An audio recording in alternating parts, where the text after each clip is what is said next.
Hello students, continuing with the departmental undertaking topic. Last videos में हमने start किया था फीचर्स।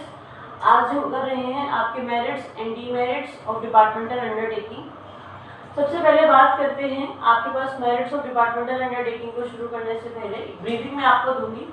डिपार्टमेंटल अंडरटेकिंग आपका part of the government organisation ही है कि आपके पास आपके जो गवर्नमेंट है उसी का एक डिपार्टमेंट क्रिएट कर दिया गया है अलग से, और वो आपके पास आपके बेसिक फंक्शंस अपने अकॉर्डिंग परफॉर्म करते हैं, जिसमें आपका सीईओ होता है, सेक्रेटरी ऑफ द डिपार्टमेंट। अब मेरिट्स की बात करते हैं, सबसे पहले बात आती है इजी फॉर्मेशन। देखिए इजी फॉर्मेशन है क्योंकि कोई फॉर्मेलिटीज नहीं है, गवर्नमेंट का ही पार्ट है, आपको सिर्फ एक डिपार्टमेंट क्रिएट करना होता है अलग से।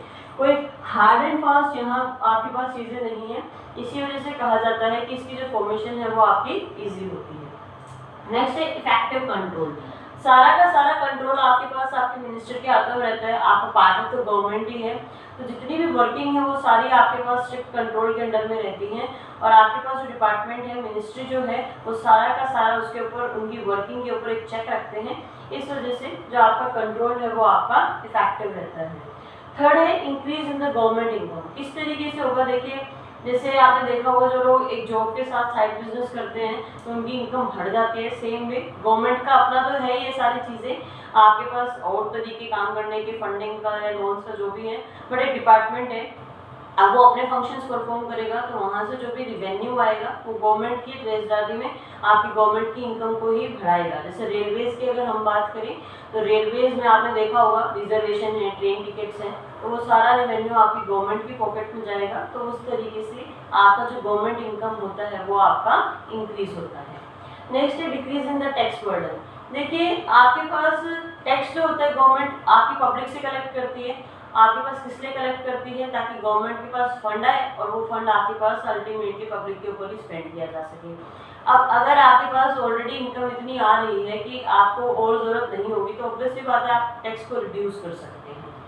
तो जब डिपार्टमेंटल अंडरटेकिंग, जैसे आपके ऑलरेडी रेडियो या आपके रेलवेज है मेनली, उनसे अच्छी खासी इनकम अगर होती रहेगी तो पब्लिक के ऊपर टैक्स का बर्डन कम पुट किया जाएगा। आपके पास जितने भी टैक्सेस हैं उनकी चार्जेस जो है, रेट्स जो है वो आपकी कम की जा सकती हैं, तो अल्टीमेटली वो बेनिफिट किसको करेगा, आपके पब्लिक को, कि आपके पास डिपार्टमेंटल अंडरटेकिंग की इनकम इंक्रीज हो गई है तो जो आपका टैक्स बर्डन है पब्लिक के लिए वो आपका रिड्यूस हो गया है।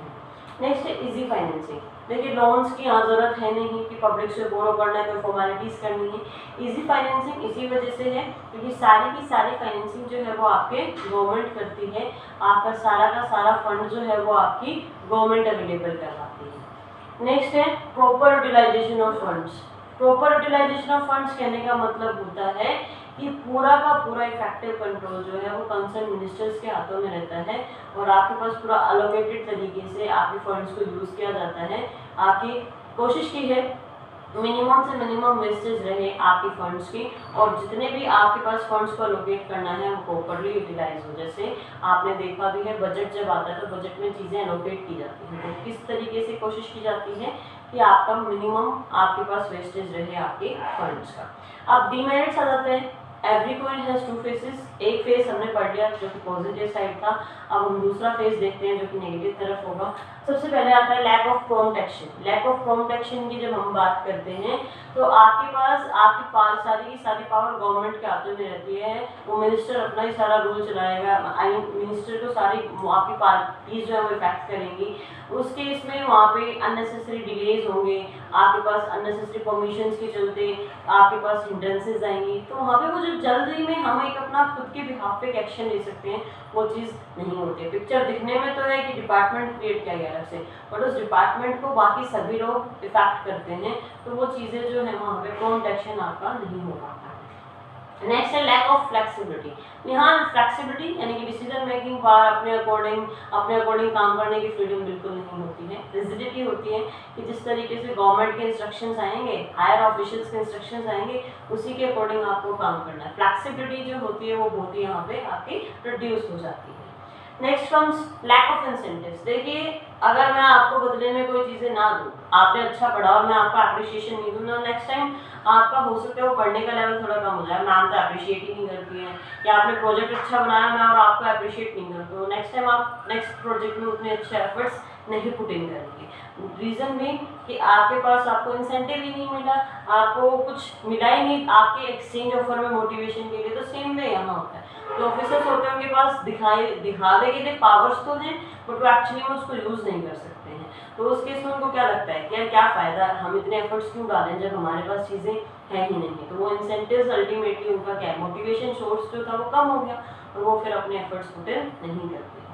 नेक्स्ट है लैक ऑफ कॉम्पिटिटिव फीलिंग्स। आपके पास जब हम बात करते हैं लैक ऑफ कॉम्पिटिटिव फीलिंग्स की, तो उसमें सिंपल सा फंडा आपके पास एक यही है कि आपके पास जब तक आप दूसरों से कम्पीट नहीं करोगे तो आपको चीज़ें समझ ही नहीं आएंगी कि मुझे कितना ऊपर उठना है कितना नहीं। तो डिपार्टमेंटल अंडरटेकिंग में ये होता है, आपने रेलवेज में भी देखा होगा कि जब तक अब रेलवे का कोई दूसरा कॉम्पिटिटर तो है नहीं प्राइवेट सेक्टर से, गवर्नमेंट ही रन कर रही है उनको सारी चीज़ें। तब उस केस में आपके पास जब कोई दूसरी पार्टी आपके साथ है ही नहीं, आप अकेले हैं, तो आप अपने अकॉर्डिंग चाहे स्लो बॉल फेंकें चाहे आप फास्ट बॉल फेंकें, आप चाहे तेज दौड़े चाहे आप धीरे दौड़े, अल्टीमेटली विनर तो आप ही बनने हैं। तो वहाँ कॉम्पिटिटिव फीलिंग्स जो होती हैं वो अपने आप रिड्यूस हो जाती हैं और वो फीलिंग्स रिड्यूस होने से क्वालिटी के ऊपर भी आपका इम्पैक्ट आता है। नेक्स्ट है increase in tax burden. In case losses होने स्टार्ट हो गए डिपार्टमेंटल अंडरटेकिंग में, जैसे रेलवेज में अगर लॉसेज होना स्टार्ट हो गए तो वो इनडायरेक्टली क्या होगा, प्राइस बढ़ा दिए जाएंगे, टैक्स रेट बढ़ा दी जाएंगी और उससे अल्टीमेटली बर्डन आपकी पब्लिक पे ही आएगा और जो टैक्स बर्डन है वो आपका बढ़ जाएगा। मोर पॉलिटिकल इंटरफेरेंस। पॉलिटिकल इंटरफेरेंस यहाँ बहुत ज़्यादा होता है। आपके पास सिर्फ और सिर्फ वो कंसर्न डिपार्टमेंट ही पूरी मिनिस्ट्री उस चीज़ को इफेक्ट करती है और पॉलिटिकल लीडर्स जब इंटरफेरेंस करना स्टार्ट करते हैं काम में तो वहाँ पे हिंड्रेंसेस भी आती हैं और काम की क्वालिटी भी इफेक्ट होती है। एंड लास्ट पॉइंट है रेटिज्म। रेटिज्म होता है कि एक तो स्पीड नहीं होती काम करने की, अननेसेसरी बर्डन आ जाते हैं, पेपर वर्क बहुत ज़्यादा हो जाता है, वो अल्टीमेटली केस को हमें क्लोज करना होता है, फाइल को क्लोज किया खत्म और वो फिर आपके पास चीज़ें पूरी हो ही नहीं पाती हैं। ये गवर्नमेंट ऑफिशियल्स का या ये कह लीजिए आप गवर्नमेंट अथॉरिटीज़ का सबसे मेजर आपने इंडिया में बहुत बड़ा एक ड्रॉबैक है कि हम यहाँ काम को पूरा नहीं कर पाते। आपने देखा होगा गवर्नमेंट ऑफिस में क्या स्पीड रहती है as compared to private individuals और प्राइवेट ऑर्गेनाइजेशन। तो this is all for today. Next videos we will study about the suitability of departmental undertaking and we will start with the next topic. Till then, stay home, stay safe. Thank you.